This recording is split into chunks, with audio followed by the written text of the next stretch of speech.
근데 사실은 아팠던 시간에 대해서 치유적 글쓰기라는 어떤 상처 있는 시간들을 그때 장면들을 떠올리고 풀어내는 일을 제가 한 건데 그게 너무 아프다.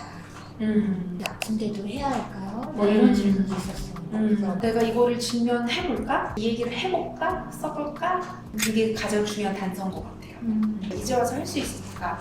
이제 와서 할 수 있어서 그런 생각이 드는 거야 라고 말을 하죠. 생각나는 대로 쓰세요. 글에 그냥 내 마음과 생각과 감정들을 담아보는 작업. 그냥 그 자체로 되게 훌륭한 치료가 되는 것 같아요. 네. 초등학교 때의 일기로 돌아가자. 돌아가자. 참 재미있어.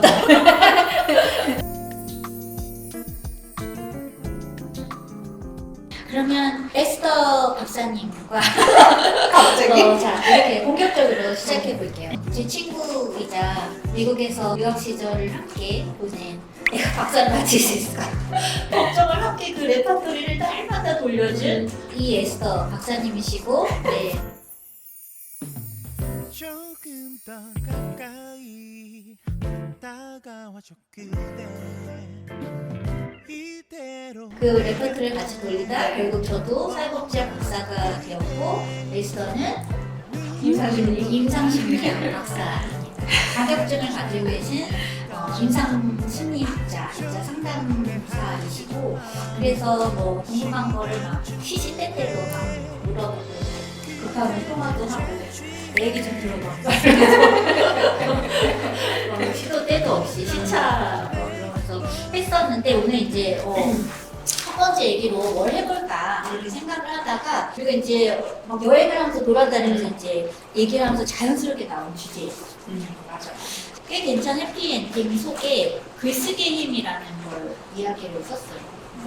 제가 결과적으로 작가가 되었지만 사실은 글을 쓰기 위해서 글을 쓴 게 아니거든요. 잘 아시지만 그런 이야기를 쓰기 시작했는데 결과적으로 지나고 나서 보니까 그게 저한테 엄청난 어떤 치유적인 효과가 있었어요. 이 책을 읽으신 많은 분들, 그분들이 책을 읽고 저에게 이제 글쓰기 힘에 대해서 나도 한번 해보고 싶다. 이게 정말 힘이 있냐. 어떻게 하면 좋을까. 이제 이런 이야기들을 하는 거예요. 제가 에스더와 이제 이야기를 하다가 저보다 훨씬 더 전문적인 입장에서 더 이렇게 정리된 이야기들을 들려줘서 이거다 했습니다. 그래서 우리 이야기를 본격적으로 나눠볼까 해요. 사실은 아팠던 시간에 대해서 치유적 글쓰기라는 어떤 상처 있는 시간들을 그때의 어떤 장면들을 떠올리고 풀어내는 일을 제가 한 건데 그게 너무 아프다. 이게 아픈데도 해야 할까요? 뭐 이런 질문도 있었어요. 그래서 그 치유적 글쓰기라는 표현을 쓰셨는데 네. 사실 상담이 치유적 말하기잖아요. 그쵸. 일단 상담을 하러 오면 특히 이제 뭐 그런 트라우마, 그러니까 정신적 외상, 어떤 충격이 되는 일들을 목격하거나 이제 겪으신 분들이 와서 주저주저하고 이 얘기를 내가 상담을 왔지만 할 수 있을지 걱정이 된다라는 얘기를 그러니까 언니한테는 이제 글쓰기를 관련해서 질문을 하지만 실제로 이제 상담 와서 그렇게 얘기하시는 분들 거기까지 왔음에도 불구하고 왔음에도 불구하고 근데 뭔가 내가 이거를 직면해볼까? 이거를 이 얘기를 해볼까? 써볼까? 그게 가장 중요한 단서인 것 같아요. 왜냐면 마음이 우리가 생각하는 것보다 지혜로울 때가 있거든요. 그래서 내가 감당하지 못할 일들에 대해서는 고민을 잘 못하는 것 같아요. 안 하게 되는 것 같아요. 이미 그 정도 생각이 갔다는 건 감당할 힘이 생겼다는 거죠. 왜냐면 뭐 그런 일이 뭐 3년 전에 내가 이런 일을 겪었는데 요즘 그 일을 떠오른다. 근데 내가 3년 동안 이거를 이렇게 회피하고 그리고 생각하고 싶지 않아서 안 했던 일인데 이거를 내가 이제 와서 할 수 있을까? 이제 와서 할 수 있어서 그런 생각이 드는 거야 라고 말을 하죠.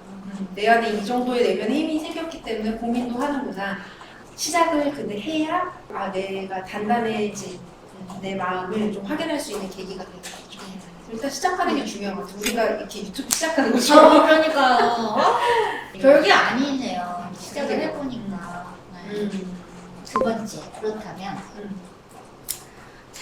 바쁜 시간을 이제 이렇게 돌아볼 힘이 내가 있어. 그러면 이제 어디서부터 어떻게 얼마만큼 들여다봐야 할까 그런 질문이 생길 것 같아요. 그렇죠.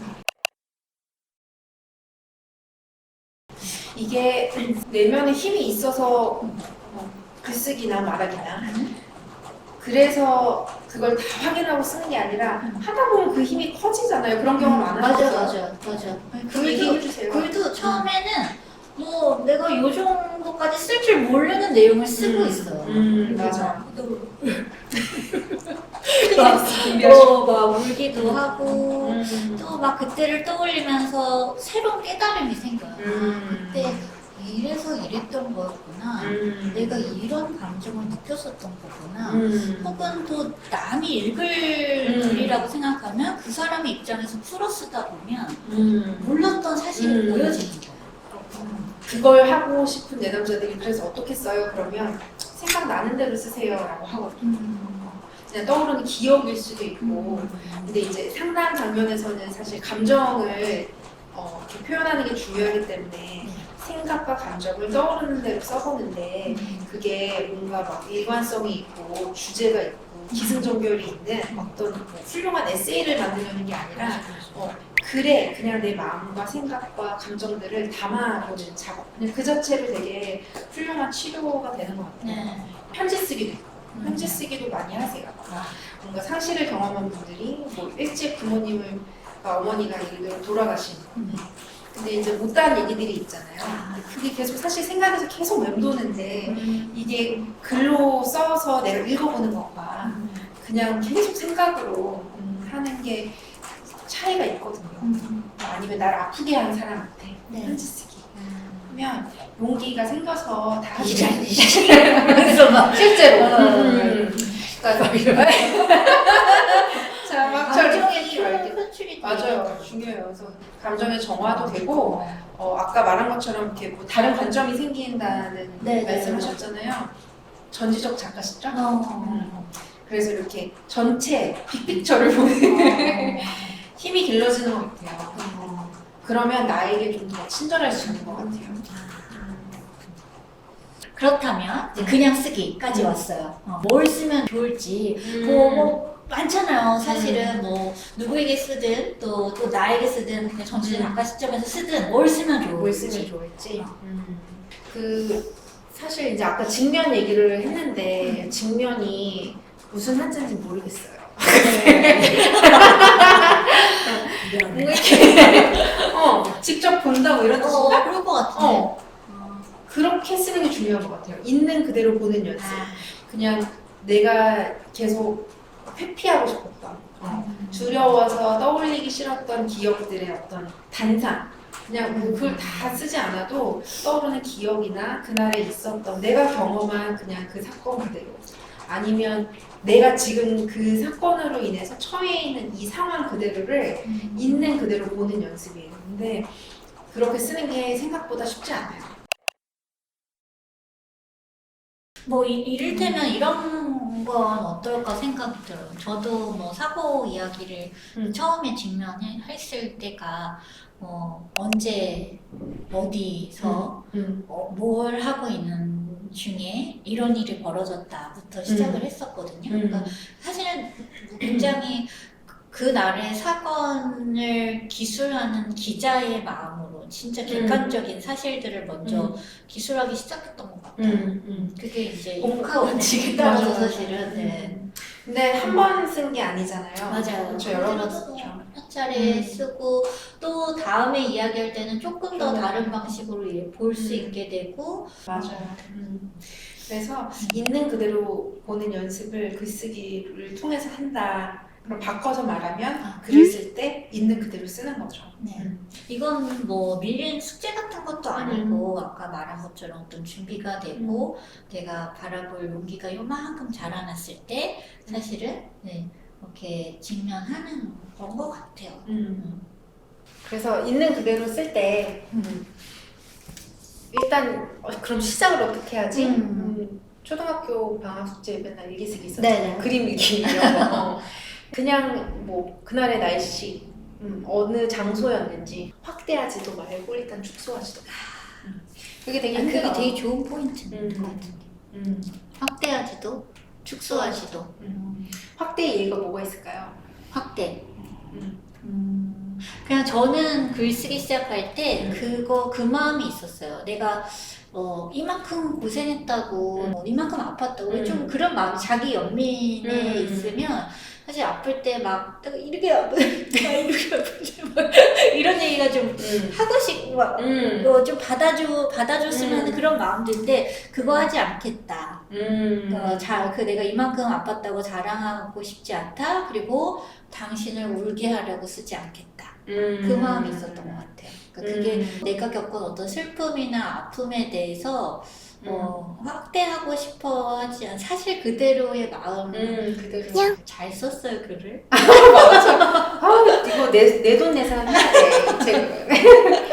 읽어보면 나와요. 근데 정말 사실 그 상황을 확대하다 보면 그걸 확대하는 게 포인트가 아니라 확대하고 나서 그래서 그 결과로 내가 되게 작아 보이거든. 내가 갖고 있는 역량이나 경험이나 내 주변에 있는 사람들이나 내가 갖고 있는 자원이 너무 요만해 보여요. 그래서 확대하면 안 돼요.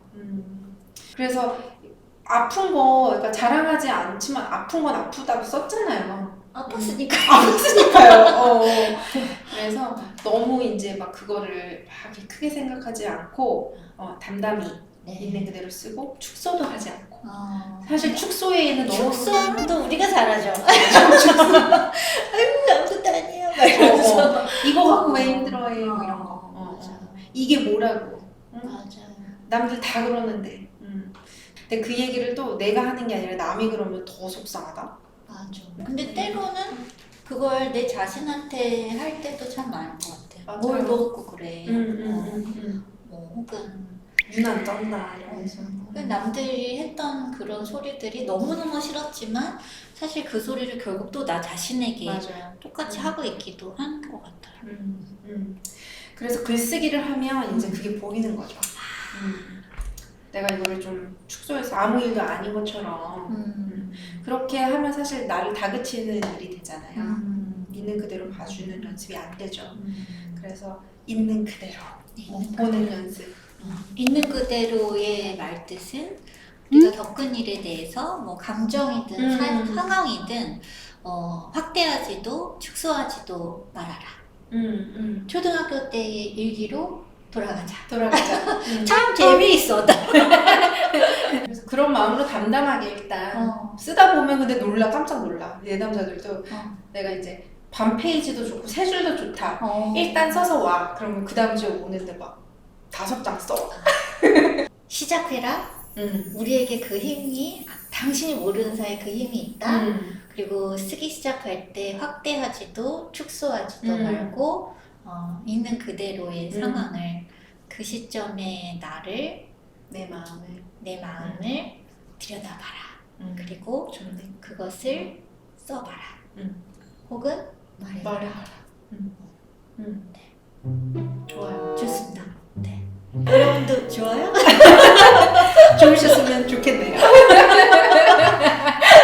그럼 여기까지 할게요.